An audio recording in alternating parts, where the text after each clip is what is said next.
Alors, ceci est un commentaire du paragraphe 188 du Gai Savoir, je pense, de Nietzsche. Donc, j'avais eu 15 à ce commentaire, je crois. Le paragraphe 187 inaugurait l'histoire naturelle nietzschéenne de la morale, que le paragraphe 186 avait présenté. Nietzsche récusait l'idée kantienne de l'existence d'un impératif catégorique. Il le faisait en donnant à deviner l'arrière-plan passionnel de tous les énoncés moraux. En écho au paragraphe 187, le paragraphe 188 porte sur ce que Nietzsche tient pour être l'impératif moral de la nature, un impératif qui, pour n'être en rien catégorique, n'en serait pas moins impératif. Cet impératif est celui de la contrainte. Nietzsche affirme que rien de grand dans les œuvres de l'esprit ne s'est accompli dans le laisser-aller, expression qu'il utilise en français, mais bien au contraire sous l'effet de la contrainte, dans l'obéissance. Non, ça devait être Crépuscule des idoles, je ne sais plus, ou Par-delà bien et mal. La morale aurait pour raison d'être de nous discipliner et de permettre ainsi à l'esprit de s'affirmer. Il montre les vertus de la contrainte dans les différents secteurs de l'activité culturelle, dans le domaine des mœurs, dans celui des langues et des lettres, dans celui de la pensée, dans celui des arts, comme dans celui de la politique. Comment ce paragraphe résout-il le paradoxe de la morale comme système de contraintes qui permettent en fait la création ? Première partie, éloge étonnant de la morale comme force tyrannique contre la raison et la nature. 2. Le naturel est peut-être en fait cette morale contraignante qui permet la création, notamment d'artistique. Et 3. Autre paradoxe, positivité de l'erreur, de la bêtise, du rétrécissement qui, en étant dépassé, permet de faire naître quelque chose, quoi que ce soit, sans quoi rien ne naît. Donc le laisser-aller serait une forme de naturel, et la morale, une tyrannie envers la nature et la raison. Mais, citation, de nouveau à partir de quelques morales. C'est pas pour ça que c'est mal. Démarche généalogique, valeur des valeurs, qui ici dit que la déraison et la tyrannie, c'est pas bien. La morale est une longue contrainte, inappréciable, c'est-à-dire qui n'a pas de prix, c'est positif. Contrainte faite au puritanisme, au stoïcisme, force et liberté acquises dans la langue, donc art grâce à la contrainte. Baudelaire, parce que la forme est contraignante, l'idée jaillit plus intense, dans sa lettre rarement fraîche de 1860. Ça semble un paradoxe. Nietzsche ne loue pas la morale. C'est une sorte de nouvelle morale ou thématisation d'un ethos nietzschéen de la maîtrise, maestria de soi, puisque le terme de morale est connoté, et Nietzsche admirait le classicisme à la française, l'affirmation et la maîtrise de la règle. Conscience inflexible pour une sottise, comme disent les lourdeaux utilitaristes, je ne sais pas d'où je tire cette expression, essentiel plus que l'utile. Oui, l'essentiel est plus que l'utile. Citation, par soumission serviles à des lois arbitraires, disent les anarchistes qui s'imaginent libres, voire libres d'esprit, esprit libre, de force produisent leurs effets en nous et dans le monde, les forces actives, modèle affirmateur aristocratique, et réactives, modèle négateur, Socrate, science, christianisme. Rejeter les négatives serait être soi-même négatif, la grande santé, elle, intègre les deux, sans conflit intérieur, on le verra ensuite. Or, l'anarchiste est purement réactif, déchiré intérieurement. Le grand style nietzschéen, c'est d'affirmer sa puissance vitale, pas le laisser aller, mais dans la plus grande maîtrise, intégration du réactif, c'est-à-dire par un travail répété, le grand et le beau. Liberté, finesse, hardiesse, danse, assurance magistrale, dans la pensée elle-même ou dans le gouvernement, art oratoire, arts aussi bien que dans les moralités. Le fait singulier ne s'est développé que grâce à la tyrannie de ces lois arbitraires, nouvel exemple du dépassement du mode de pensée dualiste analysé dans le paragraphe 2 et de la théorie de la spiritualisation. La liberté n'est pas le contraire de la tyrannie et de l'arbitraire, mais ce qui en résulte, ou plus précisément leur expression la plus spiritualisée. Citation, la croyance fondamentale des métaphysiciens, c'est la croyance aux oppositions de valeurs, perspective provisoire d'un angle particulier, perspective de grenouille, peut-être des sens identiques, esquisse d'une morale nietzschéenne, terme évidemment impropre. Le grand style, c'est l'intégration harmonieuse de l'actif et du réactif, qui demande un travail sur soi, presque surhumain. Alors, je vais juste... Ouais. Oui, donc c'était bien dans Par-delà bien et mal. Je vais quand même vous lire le paragraphe, en fait.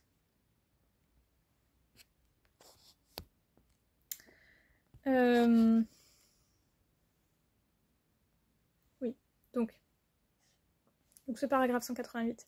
Toute morale est, par opposition au laisser-aller, une sorte de tyrannie contre la nature et aussi contre la raison. Mais ceci n'est pas une objection contre elle, à moins que l'on ne veuille décréter, de par une autre morale, quelle qu'elle soit, que toute espèce de tyrannie et de déraison sont interdites. Ce qu'il y a d'essentiel et d'inappréciable dans toute morale, c'est qu'elle est une contrainte prolongée. Pour comprendre le stoïcisme, ou Port-Royal, ou le puritanisme, il faut se souvenir de la contrainte que l'on dut imposer à tout langage humain pour le faire parvenir à la force et à la liberté, contrainte métrique, tyrannie de la rime et du rythme. Quelle peine les poètes et les orateurs de chaque peuple se sont-ils donnés? Et je ne veux pas excepter quelques prosateurs d'aujourd'hui qui trouvent dans leur oreille une conscience implacable, pour une absurdité, comme disent les maladroits utilitaires qui par là se croient avisés, par soumission à des lois arbitraires, comme disent les anarchistes qui se prétendent ainsi libres et même libres penseurs. C'est au contraire un fait singulier que tout ce qu'il y a et tout ce qu'il y a eu sur terre de liberté, de finesse, de bravoure, de légèreté, de sûreté magistrale, que ce soit dans la pensée même, dans l'art de gouverner, de parler et de persuader, dans les beaux-arts comme dans les mœurs, n'a pu se développer que grâce à la tyrannie de ces lois arbitraires. Et, soit dit avec le plus profond sérieux, il est très probable que c'est précisément cela qui est la nature et l'ordre naturel des choses, et que ce n'est nullement se laisser aller. Tout artiste sait combien son état naturel se trouve loin d'un sentiment qui ressemble au laisser-aller, qu'il y a, au contraire, chez lui, au moment de l'inspiration, un désir d'ordonner, de classer, de disposer, de former librement, et combien alors il obéit d'une façon sévère et subtile à des lois multiples qui se refusent à toute réduction en formule, précisément à cause de leur précision et de leur dureté, car à côté de celles-ci, les notions les plus fixes sont quelque chose de flottant, de multiple, d'équivoque. Il apparaît clairement, pour le dire encore une fois, que la chose principale, au ciel et sur la terre, c'est d'obéir longtemps et dans une même direction. À la longue, il en résultait, et il en résulte encore quelque chose pourquoi il vaut la peine de vivre sur la terre, par exemple la vertu, l'art, la musique, la danse, la raison, l'esprit, quelque chose qui transfigure, quelque chose de raffiné, de fou et de divin. La longue servitude de l'esprit, la défiante contrainte dans la communicabilité des pensées, la discipline que s'imposait le penseur de méditer selon une règle d'église et de cour, ou selon des hypothèses aristotéliciennes, la persistante volonté intellectuelle d'expliquer tout ce qui arrive conformément à un schéma chrétien, de découvrir et de justifier le Dieu chrétien en toute occurrence, tous ces procédés violents, arbitraires, durs, terribles et contraires à la raison, se sont révélés comme des moyens d'éducation par quoi l'esprit européen est parvenu à sa vigueur, à sa curiosité impitoyable, à sa mobilité subtile. Il faut accorder qu'en même temps une bonne part de force et d'esprit, comprimée, étouffée et gâtée, a été perdue sans rémission, car, ici comme partout, la nature se montre telle qu'elle est, dans toute sa grandiose et indifférente prodigalité, qui révolte mais qui est noble. Durant des milliers d'années, les penseurs européens n'ont pensé que pour démontrer quelque chose. Aujourd'hui, par contre, tout penseur qui veut démontrer quelque chose nous est suspect. Ils ont toujours été fixés d'avance au sujet du résultat nécessaire de leurs méditations les plus sévères, comme ce fut jadis le cas de l'astrologie asiatique, ou bien, comme il en est encore aujourd'hui, de l'innocente interprétation que donnent les chrétiens et les moralistes aux événements les plus prochains et les plus personnels à la gloire de Dieu et pour le salut de l'âme. Cette tyrannie, cet arbitraire, cette sévère et grandiose sottise ont éduqué l'esprit. Il apparaît que l'esclavage est, soit au sens grossier, soit au sens plus subtil, le moyen indispensable de discipline et d'éducation intellectuelle. Considérez toute morale sous cet aspect. C'est la nature dans la morale qui enseigne à détester le laisser-aller, la trop grande liberté et qui implante le besoin d'horizons bornés et de tâches qui sont à la portée, qui enseigne le rétrécissement des perspectives, donc en un certain sens, la bêtise comme condition de vie et de croissance. Tu dois obéir à n'importe qui, et tu dois obéir longtemps, autrement tu iras à ta ruine, et tu perdras le dernier respect de toi-même. Voilà qui me paraît être l'impératif moral de la nature, qui n'est ni catégorique, contrairement aux exigences du vieux Kant, de l'ascète autrement, ni ne s'adresse à l'individu, qu'importe l'individu à la nature, mais à des peuples, des races, des époques, des castes, avant tout à l'animal homme tout entier, à l'espèce homme. Voilà. Donc dans la deuxième partie, j'avais écrit inverse, pas improbable, c'est-à-dire peut-être que le naturel en fait, ce n'est pas le laisser-aller, mais ça, la morale contraignante. C'est ce qu'on a toujours vu. Liberté de l'artiste quand il organise et pas laisser aller. Il obéit avec rigueur et subtilité. Autrement dit, la plus haute liberté, un homme l'éprouve à l'instant où il éprouve qu'il n'a pas le choix de faire ce qu'il fait. Non pas parce qu'il est contraint de faire ce qu'il fait, mais parce qu'il épouse la nécessité qui le porte à agir, ce qui n'a rien à voir. Si la nécessité de devenir ce qu'on est, Nietzsche ou Pindar, nous fait agir comme on agit, ou mieux, nous donne le sentiment de devenir ce que l'on est en faisant ce qu'on fait, alors on n'est pas dans la contrainte mais dans le consentement. La contrainte vient de l'extérieur, le consentement vient de soi. Camus dira plus tard « Au cœur de ma révolte dormait un consentement, dans Nos. La révolte n'est pas la révolution. » Camus reprendra l'idée de Nietzsche qu'en amont du non sommeille un oui, un amour, une adhésion. C'est la liberté de l'artiste par excellence. Personne n'est plus libre que l'artiste, et pourtant personne n'est plus soumis à la nécessité qui le constitue. Cela consiste à être à l'écoute de ce qui nous porte et à lui donner le jour. Oui. C'est étrange comme cette liberté passe par la soumission la plus aboutie et la plus triomphale à une nécessité qui nous excède, qui nous dépasse. La fonction de l'artiste renseigne sur l'extrême liberté en quoi consiste la suppression du choix. Rilke, dans Lettre à un jeune poète, expérimente la solitude en fouillant, creusant en lui-même. Ce qu'il découvre, ce sont des lois auxquelles il doit se soumettre, et ça n'est pas renoncer à sa liberté que de s'y soumettre. C'est épouser sa liberté que de se soumettre à la nécessité que l'on a d'être ce qu'on est. Il y a une vraie différence à faire entre une liberté frivole, une liberté de la volonté, de Calliclès qui dit « je fais ce que je veux », et la liberté profonde de celui qui dit « je deviens ce que je suis ». La joie relève de cette liberté-là, et pas de l'orgueilleuse et frivole liberté de celui qui se sent indûment l'origine de ses actions. C'est la différence qu'il y a entre une contrainte policière et les contraintes des lois naturelles. Ne pas pouvoir voler n'est pas une contrainte. Ne pas pouvoir voter, en revanche, est une contrainte. Épouser la nécessité, c'est une façon de ne pas tenir pour une contrainte ce qui ne l'est pas. Ce genre de contrainte n'est vécu comme tel que par celui qui voudrait être l'origine de ses actes, qui voudrait être tout-puissant et qui ne cesse de vérifier que le monde n'est pas conforme au désir qu'il en a. Le meilleur synonyme de la liberté pourrait être la spontanéité. En effet, ce nom peut désigner un réflexe, une réaction déterminée, se protéger d'une main qu'on lève sur soi, par exemple, relève de la contrainte naturelle. Mais dire de quelqu'un qu'il est spontané, c'est aussi dire de lui qu'il est inaugural, singulier, imprévisible, là est la création et l'originalité. La spontanéité emprunte donc à ces deux registres de l'existence, et rien ne désigne mieux la liberté que l'équilibre entre ces deux registres. 1000 lois qui se jouent de toute formulation en concept, qu'est savoir, dans le qu'est savoir, il dit là, que la musique n'est pas réductible aux fréquences, précisément à cause des règles plus sévères et fermes que le concept de fermeté, parce que naturel. L'idée qu'il semble que ça s'est toujours passé comme ça pour aboutir à la création de quelque chose, produite à la longue que la vie mérite d'être vécue. La contrainte n'est jamais stérile, quand bien même elle impliquerait la stupidité par le rétrécissement des perspectives qu'elle impose. Encore faut-il toutefois qu'elle s'allie à la longue durée pour manifester son caractère créateur. Vertu, enivrez-vous sans cesse de vin, de poésie ou de vertu à votre guise. Art, musique, danse, raison, spiritualité, quelque chose de raffiné, transfiguré, fou et divin. Privation de la liberté, discipline chez le penseur en se conformant, christianisme. Paradoxe, violence, arbitraire, dureté, horreur, contre-raison, c'est avéré un moyen d'élever la vigueur, la curiosité, subtile mobilité, pas figée. Compensation, forces qui doivent s'étouffer et se corrompre, formule chimique. Parenthèse, nature prodigue et indifférente qui révolte mais qui est noble. Déjà au paragraphe 9, pas intention comme au paragraphe 109 du Gai Savoir.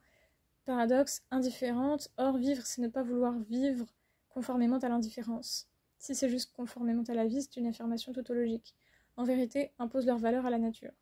Révolte face à l'absurde, Camus, mais nihilisme actif ensuite, noble parce que la nature ne se laisse pas tyranniser. Pourtant, la philosophie est la pulsion tyrannique même, plus spirituelle volonté de puissance. La philosophie commence à croire en elle-même, ne peut faire autrement que créer le monde à son image. Spiritualisation, raffinement. Alors est-ce que c'est bien ou mal ? Avant, tout penseur voulait prouver, aujourd'hui ça éveille le soupçon soupçonneux à l'égard de la bienséance de la preuve. Dit Nietzsche. Démarche scientifique douteuse, résultat donné à l'avance, puis on cherche les preuves. L'astrologie comme modèle pour penser le dogmatisme en philosophie dans la préface, déjà, on trouve ça. Au service de laquelle on dépensa peut-être plus de travail, d'argent, de perspicacité, de patience qu'on ne l'a jamais fait jusqu'à présent pour aucune science véritable. On lui doit, à elle et à ses prétentions supraterrestres, le grand style architectural en Asie et en Égypte. Oxymore, de rigoureuses et grandioses bêtises ont éduqué l'esprit. La préface déjà insiste sur le bénéfice que l'esprit a paradoxalement tiré de la contrainte des erreurs dogmatiques, tenant à l'éducation et à la discipline imposée aux pulsions. Il décrit le processus propre à l'élevage au sens où il l'entend. Ainsi, ce paragraphe fournit des indications capitales pour comprendre ce que sera la tâche du philosophe de l'avenir. Paragraphe 62, danger des religions qui se prennent pour autre chose que des moyens, veut à son tour étouffer le tyrannique, le fort et engendre des troupeaux. Préface, philosophie dogmatique, la philosophie dogmatique fut une caricature grimaçante comme le platonisme en Europe. Il ne faut pas être ingrat, mais maintenant qu'elle est surmontée, donc c'est surmonter qui compte. Somme toute, pour Nietzsche, l'esprit ne peut devenir lion puis enfant qu'en se faisant d'abord chameau. C'est là la loi de la nature. Confère ainsi par les Arasutras les trois métamorphoses de l'esprit. Nietzsche reconnaît que l'obéissance, l'impératif moral de la nature, n'est pas totalement bénéfique à l'esprit. Comme le montrent les métamorphoses, elle demande à être dépassée. L'esprit atteint sa vigueur en passant par l'obéissance, la soumission, la contrainte, mais ce qu'il gagne d'un côté en vigueur, il le perd de l'autre en bêtise. Par le thème de l'éternel retour, dans le Gai Savoir au paragraphe 341, Nietzsche préconisera une attitude d'acceptation joyeuse du destin, l'amor fati, qui permettra de dépasser la contradiction entre la vigueur et la bêtise. C'est le combat contre l'erreur que l'erreur permet qui élève la force avec vigueur. Gardez l'attention. Vous avez des exemples de forces réactives aux yeux de Nietzsche dans ce texte. Christianisme, vision du monde platonicienne, etc. Autant de forces qui visent à limiter en régulant. Les forces actives sont celles de la vie et de la création effrénée. Tension, nécessité d'un équilibre dialectique. l'art comme rapport de force entre dionysiaque et apollinien, intuition et concept, vie et abstraction. Esclavage au sens grossier et subtil, paradoxe, moyen pour discipliner et élever l'esprit, paradoxe. C'est dans cette logique que s'inscrit aussi l'aspiration à la systématicité. Dualité du système, critique et éloge à la fois, part d'une question théorique pour aboutir à la perspective pratique. Pensée généalogique mais en même temps pratique, réglée par la pensée de l'élevage de l'homme. L'ambition systématique est naïve, partiale, falsifiante, mais seulement quand elle prétend absolutiser la sphère théorique et y rapporter l'ensemble de l'activité philosophique. Dès qu'on l'envisage sous l'angle de ses effets pratiques, cette partialité non reconnue témoigne en revanche d'une secrète sagesse, confirmant ainsi cette idée si décisive aux yeux de Nietzsche qu'il existe une positivité de l'erreur, sein maternel de la connaissance. Il envisage ça dans le paragraphe 2. Nature dans la morale qui apprend à haïr le laisser-aller, qui est une trop grande liberté. La liberté, ce n'est pas faire tout ce qu'on veut. Implante des besoins d'horizon restreint. Un besoin d'horizon restreint. Donc, citation, enseigne le rétrécissement des perspectives et donc, en un certain sens, la bêtise. Myopie, c'est la myopie de celui qui ne voit pas plus loin que le bout de son nez, mais en tant qu'elle est une condition de vie et de croissance. Rien n'est possible sans. D'où la maxime, tu obéiras à qui que ce soit et pour longtemps, sans quoi tu périras et perdras l'ultime respect pour toi-même. Impératif moral de la nature non catégorique. S'adresse pas aux individus non plus, s'en fout, la nature n'a toujours pas d'intention. Peuple, race, époque, classe, mais surtout à l'espèce pour qu'elle perdure. Paragraphe 1 du Gai Savoir. Donc en conclusion, paradoxe salutaire que Nietzsche, ennemi du conformisme, du dogmatisme, de l'obéissance servile, confère paragraphe 199, et qui se moque du goût de Kant pour l'obéissance, confère le paragraphe 187, disent que c'est la contrainte qui est naturelle et non le laisser-aller, que ce n'est que sous l'effet de la contrainte que l'humanité peut acquérir de la vigueur. Rien ne se fait ni ne naît dans un système de contraintes, sans arbitraire donc, dure leçon de la pratique. Nietzsche abonde paradoxalement dans le sens de Kant, tout en renversant son point de vue. L'exigence morale n'est pas réductible au seul devoir d'obéissance. Il faut la contrainte pour la dépasser. Forte portée esthétique du texte, et on peut penser à Apollon, l'abstraction, la forme, nécessaire pour que Dionysos, l'inspiration, l'ivresse ne soient pas chaos. La morale est une sorte d'expression culturelle de l'exigence spirituelle de dépassement de soi. Il fonde presque la morale, mais ne la décrit pas, il ne la décrit pas seulement.